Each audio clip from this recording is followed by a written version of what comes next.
पश्चिम बंगाल विधानसभा चुनाव के नतीजों के बाद भारत और बांग्लादेश के बीच अवैध प्रवासियों का मुद्दा एक बार फिर गर्मा गया है। भारतीय जनता पार्टी की बड़ी जीत के बाद सीमा पार बांग्लादेश में बेचैनी साफ दिखाई दे रही है, खासकर उस मुद्दे को लेकर जिसे भाजपा लंबे समय से पश्चिम बंगाल की राजनीति का सबसे बड़ा सवाल बताती रही है, घुसपैठ और अवैध प्रवास।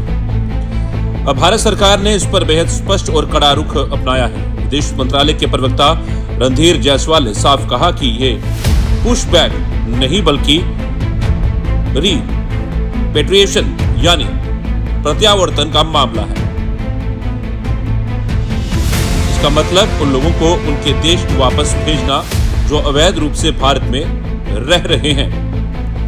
भारत ने कहा कि बांग्लादेश के नागरिक जो बिना वैध दस्तावेजों के भारत में रह रहे हैं, उनकी पहचान होने के बाद उन्हें वापस भेजना जरूरी है, लेकिन इसके लिए ढाका का सहयोग अनिवार्य है। भारत का कहना है कि ये कोई एक तरफा कार्रवाई नहीं बल्कि एक वैधानिक और प्रशासनिक प्रक्रिया है, जिसमें दोनों देशों के बीच समन्वय जरूरी है। इन सब टिप्पणियों को आपको एक बैकग्राउंड के रूप में और उसके बैकग्राउंड को समझने की ज़रूरत है। यहाँ पर जो मुख्य मुद्दा है वो है प्रत्यावर्तन का, मतलब कि रिपैट्रिएशन का, उन लोगों का जो अवैध लोग हमारे देश में रह रहे हैं, बांग्लादेश के। जो लोग अवैध ढंग से हमारे यहाँ रह रहे हैं, इसमें हमको बांग्लादेश की सहयोग चाहिए ताकि वो उनको रिपैट्रिएट किया जाए अपने देश। विदेश मंत्रालय के मुताबिक पिछले कुछ वर्षों में भारत ने 2860 से ज्यादा ऐसे मामलों में बांग्लादेश से राष्ट्रीयता सत्यापन यानी नेशनलिटी वेरिफिकेशन की मांग की है। इनमें से कई मामले 5 साल से भी ज्यादा समय से लंबित पड़े हैं। भारत ने साफ कहा है कि अगर बांग्लादेश इन मामलों में तेजी दिखाए तो अवैध प्रवासियों की वापसी की प्रक्रिया सुचारू रूप से पूरी की जा सकती है। भारत की नीति भी स्पष्ट है, जो भी विदेशी नागरिक अवैध रूप से भारत में रह रहा है उसे अपने देश वापस जाना होगा, लेकिन इसके लिए पहले उसकी नागरिकता की पुष्टि जरूरी है। यही वजह है कि भारत लगातार बांग्लादेश सरकार से लंबित सत्यापन मामलों को जल्द निपटाने की मांग कर रहा है।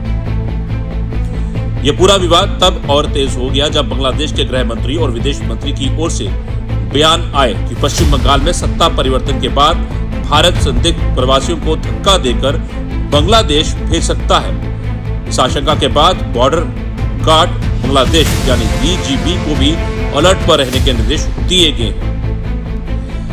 दरअसल पश्चिम बंगाल चुनाव में भाजपा ने घुसपैठ को बड़ा चुनावी मुद्दा बनाया था। पार्टी का आरोप रहा है कि अवैध बांग्लादेशी घुसपैठियों ने राज्य की जनसांख्यिकी, सुरक्षा और संसाधनों पर गंभीर असर डाला है। चुनावी जीत के बाद अब इस मुद्दे पर केंद्र सरकार का रुख और अधिक आक्रामक दिखाई दे रहा है। दूसरी ओर बांग्लादेश की मौजूदा सरकार भी इस विषय पर दबाव में है। उसे डर है कि बड़े पैमाने पर प्रत्यावर्तन की प्रक्रिया शुरू हुई तो घरेलू राजनीति और सीमा सुरक्षा दोनों पर असर पड़ेगा।